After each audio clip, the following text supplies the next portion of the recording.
Dans votre parcours de militant, est-ce qu'il y a quelqu'un, est-ce qu'il y a un syndicaliste qui vous a impressionné vraiment de façon particulière? Oui, je dirais, c'est un syndicaliste qui est moins connu que d'autres, bien entendu. Il y a eu Michel Chartrand, tout ça, mais un syndicaliste qui était à la tête d'un syndicat pendant plusieurs années, je pense que c'est Ronald Asselin qui était à la tête du syndicat des employés de magasins de bureaux de la SAQ, que j'ai trouvé que c'est lui qui avait la vision syndicale la plus extraordinaire.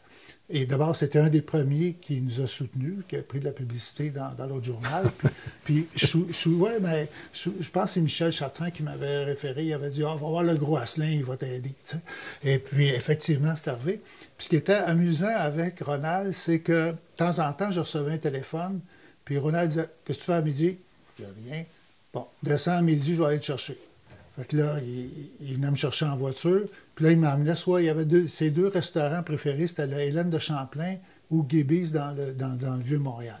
Parce qu'il était assez habile, Ronald, c'est qu'il savait que les journalistes puis des gens importants se tenaient là. Fait que lui, il avait tout son réseau de contacts à ce moment-là, ce qui était aussi intéressant parce que à la tête du syndicat de la SAQ, ils ont eu mené des grèves extraordinaires parce que, d'abord, pour la reconnaissance syndicale dans les années 64, c'était à eux qu'il avait dit la reine négocie pas avec ces sujets.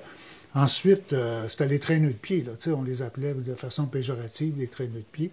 Parce que c'était long à avoir sa bouteille quand on voulait l'acheter. C'est ça. Fait qu'il a fallu qu'ils changent un peu de l'attitude.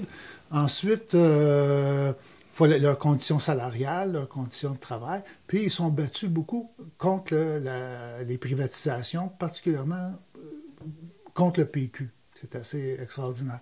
Et puis, l'événement, moi, je trouve, dans le milieu syndical, le plus... qui m'ébahit toujours comme le plus extraordinaire qui a été fait, c'est en 79, il négocie Ronald avec le PQ, puis ça ne marche pas pantoute. Fait qu'à un moment donné, qu'est-ce qu'il fait?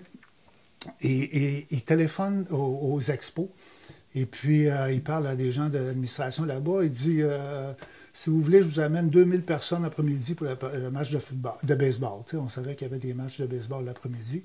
Il dit mais à une condition. Quelle condition? Il dit c'est moi qui lance la première balle. OK? Fait que là, il appelle tous ces gens de tous les magasins. Ils font une grève sauvage. Ils ferment tous les magasins de la SAQ sur l'île de Montréal, dans la région. Puis ils s'en vont tous au baseball. Puis le lendemain, dans les journaux, la presse, Journal de Montréal, t'as le gros Asselin avec sa balle de baseball.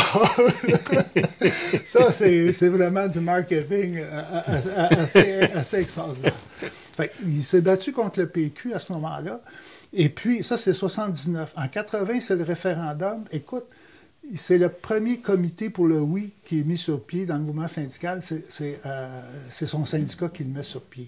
Fait que il fait venir Parizeau. Il avait été en guerre contre Parizeau, mais c'était un indépendantiste. C'était un vrai indépendantiste. Fait que lui, il ne voit pas de contradiction entre les deux.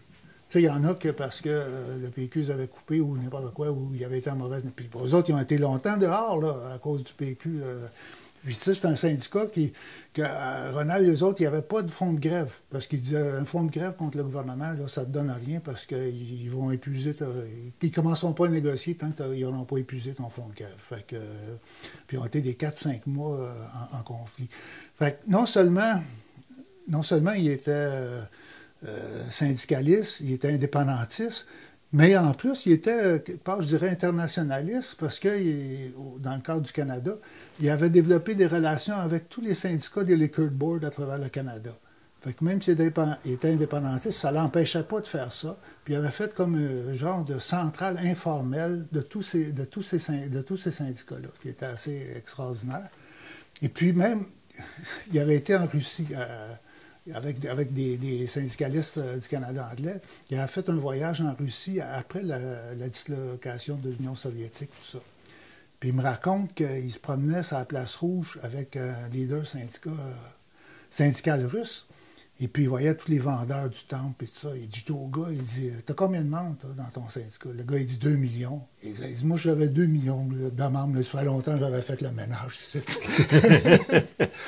Et puis, ce qui était amusant, c'est qu'après, quelques mois après, il m'appelle. Puis il dit, qu'est-ce que tu fais à soir? Je ne rien de spécial. Il dit, garde, j'ai des syndicalistes russes qui s'en viennent, puis j'ai besoin de monde pour jaser avec eux autres, tout ça. Fait que, il dit, viens-t'en avec ta blonde. Fait que Ginette puis moi, on s'en va, les rencontrer. Mais sauf que le problème, c'est qu'eux, il y avait un traducteur qui n'était pas terrible. Puis il y avait le décalage horaire de Russie. Ça, écoute, on va au restaurant avec eux autres. Il y avait les... Il dormait, là, tu sais, il y avait le nez dans la soupe et tout ça. Mais juste pour voir quand même, tu sais, à tous les niveaux qu'il agissait. Puis ce qui était aussi, quand il a pris sa retraite, il avait établi quelque chose, un spectacle extraordinaire. Il avait été au centre Pierre Charbonneau, là, près de l'aréna Maurice Richard.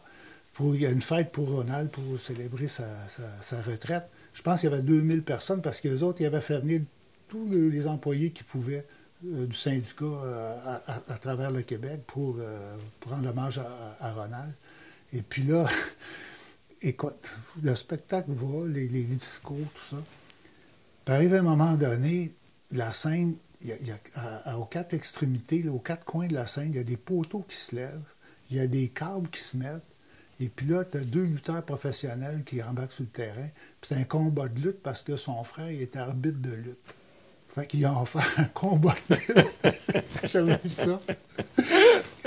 Et puis après, dans le fond de la salle, dans les estrades, il y avait une chorale de peut-être une centaine de personnes. Son autre frère était dirigeant une chorale. Il y avait toute sa chorale qui était là pour y rendre hommage. T'sais. Fait que ça, c'était Ronald, franchement. Et puis, lui, il a toujours, non seulement il a aidé l'autre journal, il a été aussi un des grands contributeurs de la chaire d'études socio-économiques.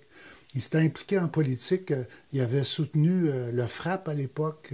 Il était très ami avec Paul Clich. Il avait aussi soutenu la RCM, évidemment le PQ. Ensuite, il a fait des choses. Il pensait marketing, il pensait histoire. Écoute, il avait demandé au journaliste Pierre Godin, celui qui a fait de la biographie de René Lévesque, de faire une histoire de son syndicat. Fait que ce qui a donné le livre, là, la révolte des traîneaux de pied, il a pris ça un peu par Pierre Godin, qui est une histoire de tout le syndicat, puis en même temps de tout le contexte des années 60, la syndicalisation, tout ça. Fait que, malheureusement, Ronald, il est décédé il y a quelques années, mais pour moi, dans mon panthéon, là, c'est sûr qu'il y a une place vraiment super importante à cause de syndicalistes, indépendantistes, puis internationalistes, pour moi, puis en même temps, aide aux autres organismes autour, pas juste, pas corporatistes pour Saint-Saëns. Je pense que c'est ça qu'un leader syndical et qu'un syndicat devrait être. Ils ont été CSN, pas CSN, dans la CSN, hors de la CSN. Oui, bien, eux autres, c'est parce que ils trouvaient que dans la CSN, que les cotisations, ce qui restait au niveau local, n'étaient pas suffisants. OK? Fait que, à l'époque, lui avait demandé une cotisation plus importante. Marcel Pepin n'avait pas voulu, fait qu'il s'était retiré de la CSN. Il était un syndicat indépendant. Et puis, à un moment donné, il se rend compte que les Teamsters sont après le marauder. T'sais. Fait que là, il se dit, moi, je ne suis pas capable de riposter à ça. Ça me prend une structure nationale pour le Québec, être capable de résister aux Teamsters. Fait que... il retourne à la CSN, il va renégocier avec la CSN pour payer un peu les cotisations qu'il n'avait pas payées. Il arrive à une entente avec eux autres. Et puis, il bloque avec ça, il bloque les Teamsters. Puis après, il ressort de la CSN.